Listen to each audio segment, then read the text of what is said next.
Lado, Direito do Palco. Yeah.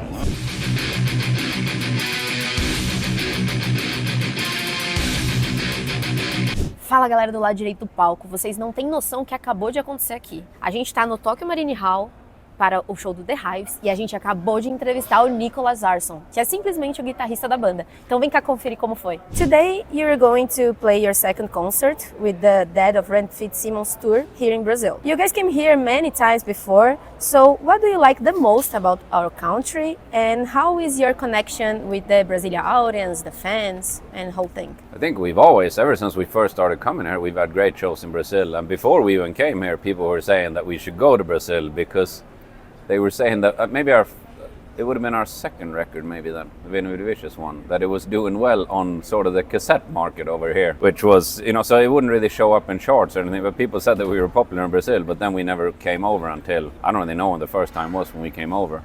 But whenever we've been here, we've always had great shows in Brazil. Great crowd and stuff as well, it's always been, very engaged crowds and stuff. Talking about the audience as well, what was the coolest or the craziest interaction you had with us fans, Brazilian fans? Yeah, it's so hard to remember those things. It's pretty interesting because when you're mid-touring, like we never stopped touring, all of that stuff is kind of, you just go on to the next and on to the next and on to the next show and stuff.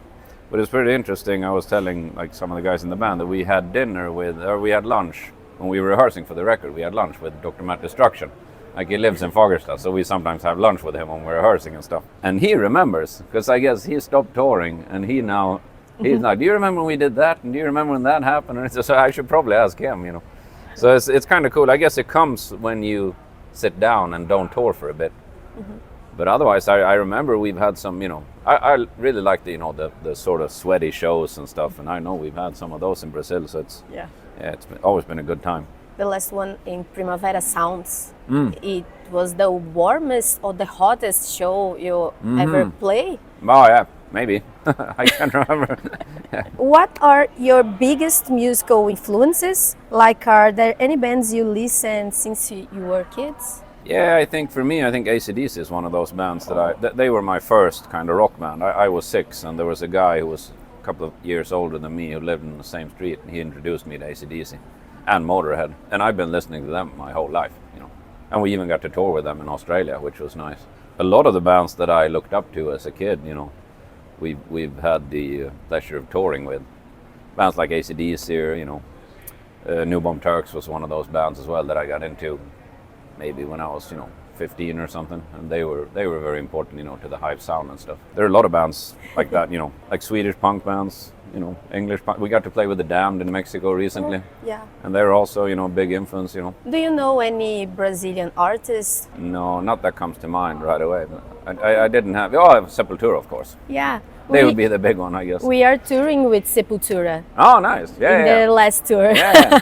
They were really popular in our hometown when we were kids, because we had, sort of death metal scene that was like Entombed and bands like that came from Sweden. So around that time, I guess, I was in maybe then high school, I guess, it was bands like sort of Entombed, Metallica, some Iron Maiden. I know AC/DC released a record there as well. Razor's Edge, I guess it was. And then Sepultura, they were also popular. They would be the biggest sort of Brazilian band, I guess. Yeah. Your roadies are ninjas. Can you tell us a little more about the training they have to do to officially become your ninja? Well, the training is obviously secret since it's since it's ninja training. You can't you got to go to proper ninja school and stuff. But for the Hives, you got to go. We pull them out of ninja school, and then there's another set of education that goes into being a Hives ninja. So they have 2 educations that they have to go through. Well, what are you doing with the Sepultura then? A lot of shows I'm working as a photographer, content creator. Yeah. This stuff for social media. Yeah. And with Sepultura, I'm trying to bring to the audience another level of experience. Yeah. Like sometimes I pick up somebody in the crowd and go to the stage to play a song with Sepultura, or go to a meet and greet, something like that. I give guitar picks, set lists, and try to make the experience unforgettable. Another level. Yeah, because I was looking at your jacket. Yeah. Like all interviewers don't wear that. It's very nice. You made the effort.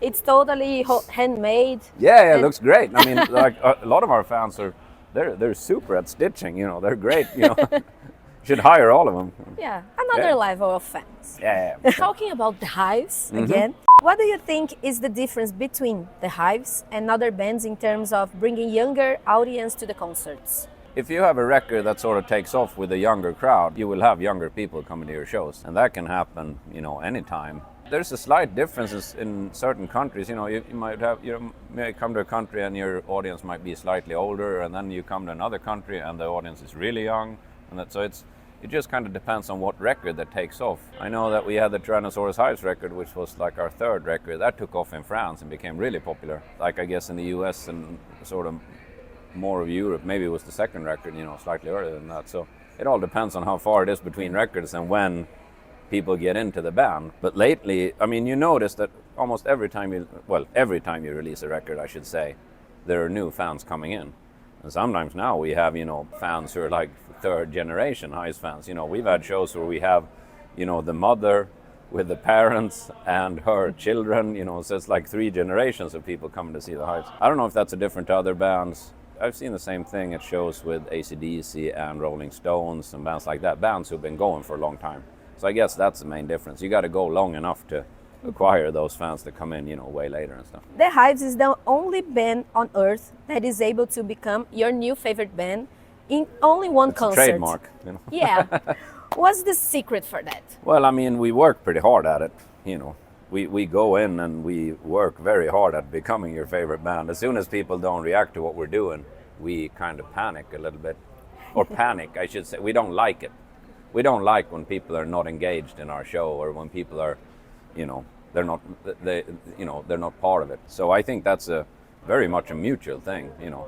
Whenever I went to shows when I was a kid, I totally felt like I was part of the band's experience, because you would be, you know, stage diving and, you know, crowd surfing and all that stuff. I guess that's suffering a little bit these days, or suffering a lot, I should say, because of the, you know, the iPhones. Yeah. You know, telephones, people are just standing there filming, you throw them a pic and they don't notice, you know, because I think that people should be part of the experience, you know, not just, you know, if there was need for a camera person, you know, there are enough of them to go around. So it's, I mean, everybody doesn't have to have a phone kind of. So I mean, we work hard at it to get the people engaged in the show. Can you name your 3 favorite concerts ever as a performer or you in the audience? Easier for me to pick the one, because I mean, with the Hives, we've had at least, you know, like 100 or maybe even more amazing shows. That, you know, shows that are, you know, you go in and you feel like, oh, this might have been the best one ever. So there's so many of them. I mean, we've done thousands of shows. You know, we've done,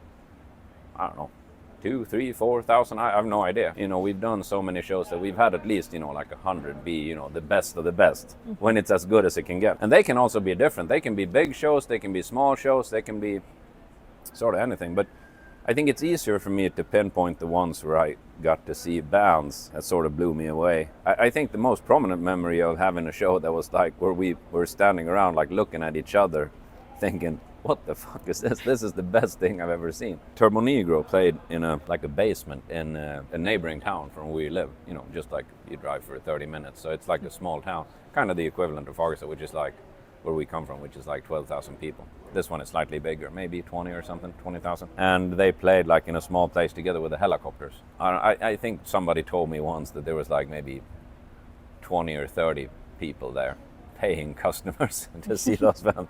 And it was the best thing I've ever seen. You know, they came out, you know, they started roading and stuff, and they look like weirdos, which is good, you know, in a way. And then they came out in, you know, their sort of sailor outfits and all that stuff, and they played that record, As Cobra, was new at the time, and all the songs on that one is just amazing. I think that's probably, I mean, even though Apocalypse Dudes is like, you know, an amazing record as well, I think maybe As Cobra is still my favorite Turbo Negro record. And that just came out and it was new and it was, I mean, yeah, it was top notch. I think that's like my favorite show ever. You want to ask something else? Was your first concert ever? You remember? Yeah, I mean, my first concert was you know, I went to concerts when I was a child, you know, a toddler, because my dad was big into music. He was like, he was part of a jazz collective in Fagersta where they would put on jazz shows. And so we had bands staying in our basement and stuff. And I was always interested in the instruments and stuff. You know, you'd see real drums, real guitars. And also my uncle was in bands as well, and we used to go and see him. So I think those are probably my first memories of shows, that I would go to shows when I was just a tiny person. And then after that I got into rock and roll and stuff. I think I got a drum kit when I was 6. So then got into sort of heavy metal more and stuff. But I probably didn't go to like a proper rock show until way later. There was a lot of shows in our hometown, so those, yeah, I mean, I saw local heavy metal bands and stuff, bands who would perform, in like a local park or something. So I can't remember. I'd probably, by the time I was 6, I'd probably seen, 20, 30 shows or something. So I don't really know. Thank you. And That's I it. have something to give to you. Because always the guys ask you guitar picks. Yeah. And I have guitar picks for you. Yeah. I have guitar picks for you. Nice. Thank you very much. Stage guitar picks. Oh, there you go. There you It's go. our gift. This Yeah. part of the experience. Yeah. Thank you. Thank you very much.